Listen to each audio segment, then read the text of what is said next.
Hi friends, welcome to ரமேஸ்டி vlog. இன்றைக்கி நம்ம சூப்பராக டேஸ்டியாக ஒரு பிஸ்கெட் ரெசிபி தான் பார்க்க போகிறோம். வாங்க என்னென்னு பார்ப்போம்.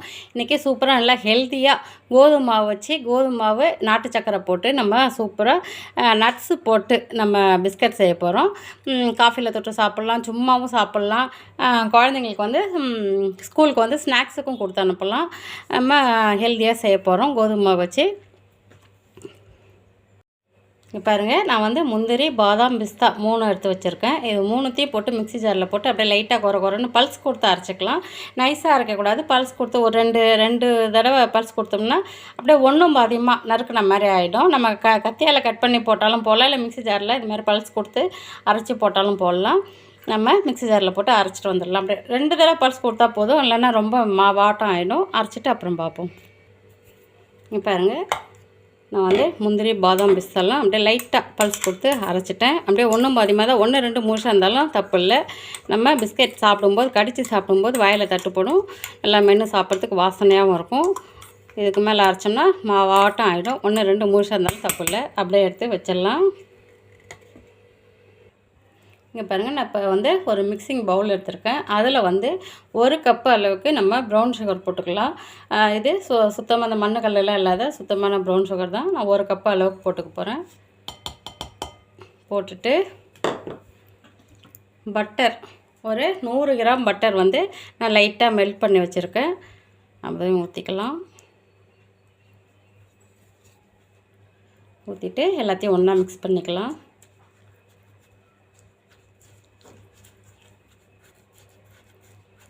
இந்த பட்டரும் ப்ரௌன் சுகரும் ஒன்றா மிக்ஸ் ஆகணும். பாருங்கள், ப்ரௌன் சுகரும் பட்டரும் எல்லாம் ஒன்றா மிக்ஸ் ஆகிற அளவுக்கு நல்லா கலக்கி விட்டுட்டேன். இந்த அளவுக்கு மிக்ஸ் ஆகணும். இதில் வந்து ஒரு பிஞ்ச் அளவுக்கு சால்ட்டு போட்டுக்கலாம்.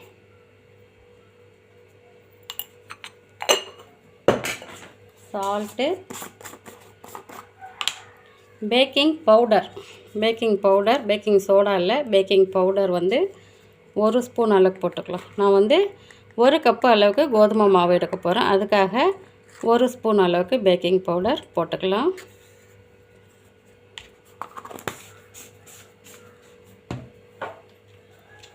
போட்டுட்டு பைனாப்பிள் எசன்ஸ், நான் வந்து பைனாப்பிள் எசன்ஸ் அந்த பிஸ்கெட் ஃப்ளேவருக்கு வந்து பைனாப்பிள் எசன்ஸ் எனக்கு ரொம்ப பிடிக்கும். அதனால் வந்து பைனாப்பிள் எசன்ஸ் ஊற்ற போகிறேன். இது பைனாப்பிள் எசன்ஸ் உங்கள்கிட்ட இல்லைனாலும் தப்பு இல்லை, வெண்ணிலா எசன்ஸ் கூட ஊற்றிக்கலாம். வெண்ணிலா எசன்ஸ் தான் ஊற்றுவாங்க. எனக்கு இருந்தாலும் இந்த ஃப்ளேவர் ரொம்ப பிடிக்கும், அதனால் இது ஊற்றிக்க போகிறேன்.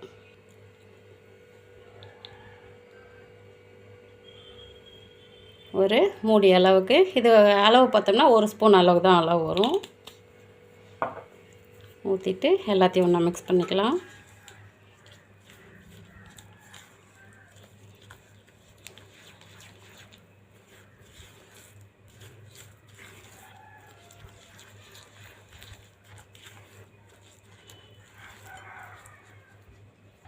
இப்போது நம்ம மாவு போட்டு மிக்ஸ் பண்ணிக்கலாம். நான் வந்து 1 கப்பு அளவுக்கு மாவு எடுத்திருக்கேன். 1 கப்பு அளவுக்கு கோதுமை மாவு, 1/4 கப்பு அளவுக்கு கொக்கோ பவுடர் அதிலே கொட்டி நல்லா அமுக்கி வச்சுருக்கேன்.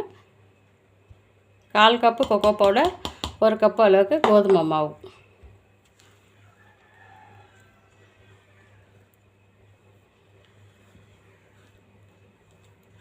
எல்லாத்தையும் ஒன்றா மிக்ஸ் பண்ணிக்கலாம்.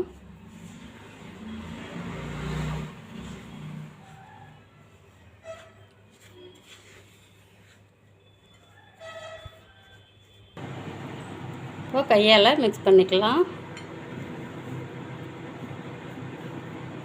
நமக்கு பிஸ்கெட் வந்து கையில் இப்படி பிஸ்கெட்டை பிடிக்கிற அளவுக்கு பதமாக இருக்கணும். ரொம்ப தண்ணியாலாம் இருக்கக்கூடாது. அப்படி ரொம்ப இறுகுன மாதிரி அப்படி இருக்குன்னா லைட்டாக பால் தெளிச்சிக்கலாம். காய்ச்சின பால், காய்ச்சாத பால் எது இருந்தாலும் பரவாயில்ல, லைட்டாக தெளிச்சிக்கலாம். எனக்கு இதுவே கரெக்டாக இருக்க மாதிரி தெரியுது. பாருங்கள், இதுவே கரெக்டாக இருக்குது. நம்ம பிசைய அந்த கை சூடுலே நல்லா மெல்ட் ஆகிடும்.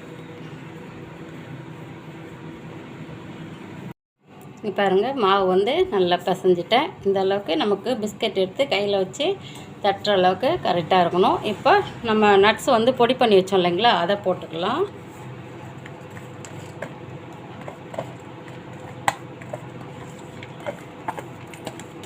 நல்லா டேஸ்டியாக இருக்கும், ஹெல்த்தியாகவும் இருக்கும், சாப்பிட்றதுக்கு நல்லா ஹெல்த்தியாக இருக்கும். குழந்தைங்களாம் நல்லா விரும்பி சாப்பிடுவாங்க இந்த மாதிரிலாம் செஞ்சு கொடுத்தா. நான் வந்து கொஞ்சம் எடுத்து வச்சுருக்கேன். மேலே வந்து பிஸ்கெட் மேலே கார்னிஷ்காக கொஞ்சம் எடுத்து வச்சுருக்கேன். அந்த மாவாக இருக்கிறது கூட இதில் கொட்டிடலாம்.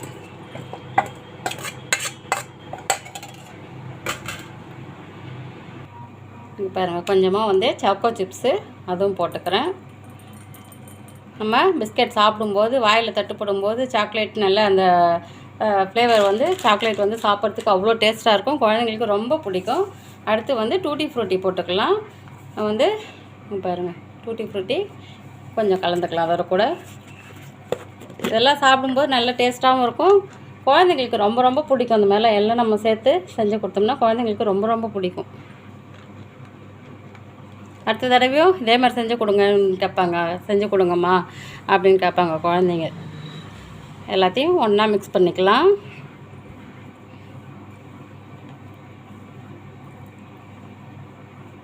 நம்ம கோதுமை மாவு போட்டிருக்கோம், நாட்டு சக்கரை போட்டிருக்கோம், அந்த நட்ஸ்லாம் வந்து பொடி பண்ணி போட்டிருக்கோம், டூட்டி ஃப்ரூட்டி சாக்லேட் எல்லாம் போட்டிருக்கோம். நல்லா டேஸ்ட்டாகவும் இருக்கும், ஹெல்த்தியாகவும் இருக்கும். நான் அவன் வந்து மைக்ரோ ஓவனில் வந்து கன்வெர்ஷன் மோடில் வந்து 180 டிகிரியில் ஒரு 10 நிமிஷத்துக்கு வந்து ஃப்ரீ ஹீட் பண்ணிகிட்ருக்கேன். அதான் சவுண்டு வருது. அப்படி அவன் இல்லை அப்படின்றவங்க வந்து நம்ம கேஸ் ஸ்டவ்வில் வந்து ஒரு வெறும் கடாய் காலியான கடாய் வச்சுட்டு அதில் ஒரு ஸ்டாண்டு வச்சுட்டு கடாயில் ஸ்டாண்டு வச்சுட்டு அது மேலே நம்ம ஒரு பிளேட்டில் சாப்பிட்ற தட்டில் கூட லைட்டாக எண்ணெயோ நெய்யோ தடவிட்டு நம்ம இந்த பிஸ்கெட்டை ரெடி பண்ணி அந்த தட்டில் வச்சுட்டு கொஞ்சம் அது வந்து நம்ம ஃப்ரீ ஹீட் பண்ணணும். அந்த கடாயும் வந்து ஃப்ரீ ஹீட் ஒரு 5 நிமிஷம் ஃப்ரீ ஹீட் பண்ணணும். பண்ணதுக்கப்புறம் இந்த பிஸ்கெட் ரெடி பண்ணி அந்த ஸ்டாண்டு உள்ளே வைக்கிறவங்களுக்குலாம் வானல் உள்ள அந்த ஸ்டாண்டு மேலே நம்ம அந்த ரெடி பண்ணி வச்ச பிஸ்கெட்டை தட்டோடு வச்சுட்டு மூடிட்டு நல்லா ஒரு 20 நிமிஷத்துக்கு விட்டுடலாம். ஒரு 20-25 நிமிஷத்துக்கு விட்டுடலாம். அப்படியே பிஸ்கெட் ரெடி ஆகிடுச்சுன்னா நல்லா வாசனை வரும், அந்த அரோமா நல்லா வரும். அது வந்ததுக்கப்புறம் நம்ம நடுவில் வந்து ஓப்பன் பண்ணக்கூடாது. இந்த வாசனை வந்ததுக்கப்புறம் தான் ஒரு 20 நிமிஷம் கழித்து தான் நம்ம ஓப்பன் பண்ணி பார்க்கணும். பிஸ்கெட் சூப்பராக ரெடி ஆகிடும். அவன் இல்லைன்றவங்க அந்த மாதிரி செய்யலாம். அவன் இருக்குன்றவங்க நான் சொல்கிற மாதிரி செய்யுங்க. இப்போ மாவு வந்து சூப்பராக பசஞ்சிட்டேன். நமக்கு இந்த கை சூடுலே வந்து மாவு பதமாக வந்துடுச்சு பாருங்கள். இப்போது பிஸ்கெட் வந்து தட்டிக்கலாம்.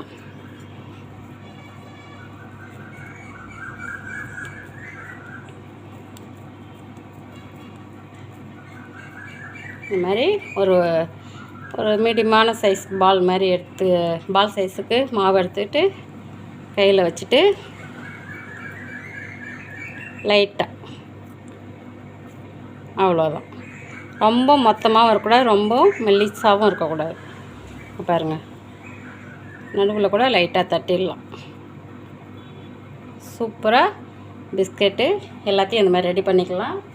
நான் வந்து மைக்ரோ ஓவன் பிளேட்டு தான் இது. அது மேலே வந்து நான் வந்து பட்டர் ஷீட் போட்டு வச்சுருக்கேன். அது மேலே நம்ம ரெடி பண்ணி வச்ச பிஸ்கெட்டை வச்சுக்கலாம். அடுத்த பிஸ்கெட்டும் அதே மாதிரி எடுத்துக்கலாம்.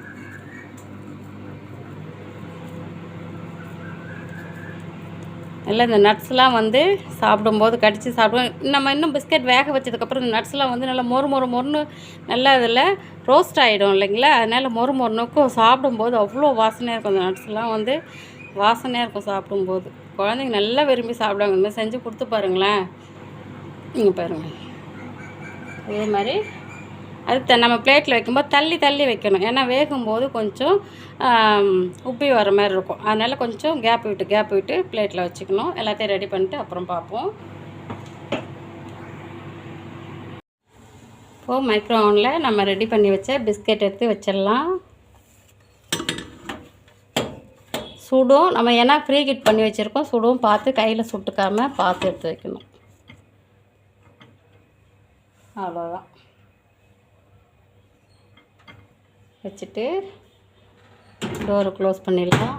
பண்ணிவிட்டு மறுபடியும் கன்வெர்ஷன் மோடு வச்சுக்கலாம். 180 டிகிரிக்கு செட் பண்ணிக்கலாம்.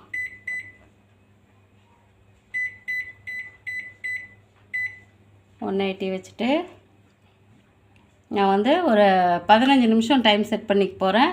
15 நிமிஷத்தில் வேகலை அப்படின்னா இன்னும் ஒரு 5 நிமிஷம் எக்ஸ்ட்ரா வச்சுக்கலாம்.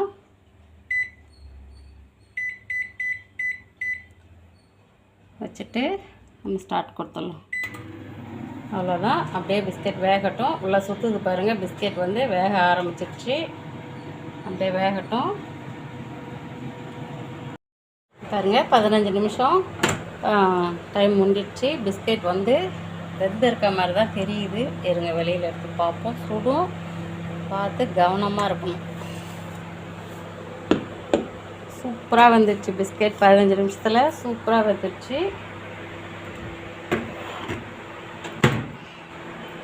எப்படி இருக்குது பாருங்கள் பிஸ்கெட் வந்து. இப்போ நம்ம உடனே எடுக்கக்கூடாது, அப்படியே கொஞ்சம் நேரம் ஆறட்டும்னு விட்டுடணும்.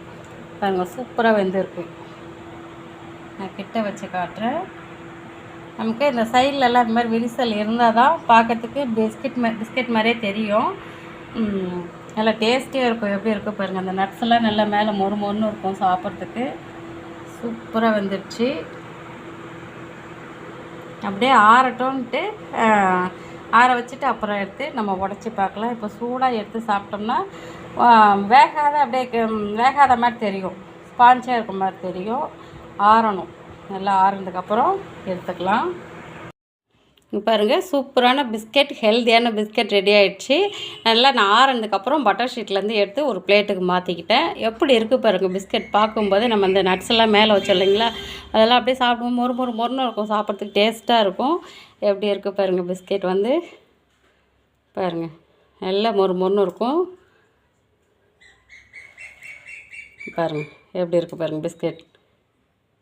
சூப்பராக இருக்குது. அந்த சத்தம் வருது பாருங்கள் உடைக்கும் போது. எப்படி இருக்குது பாருங்கள் பிஸ்கெட். சாப்பிடும்போது செம்ம டேஸ்ட்டாக இருக்குது.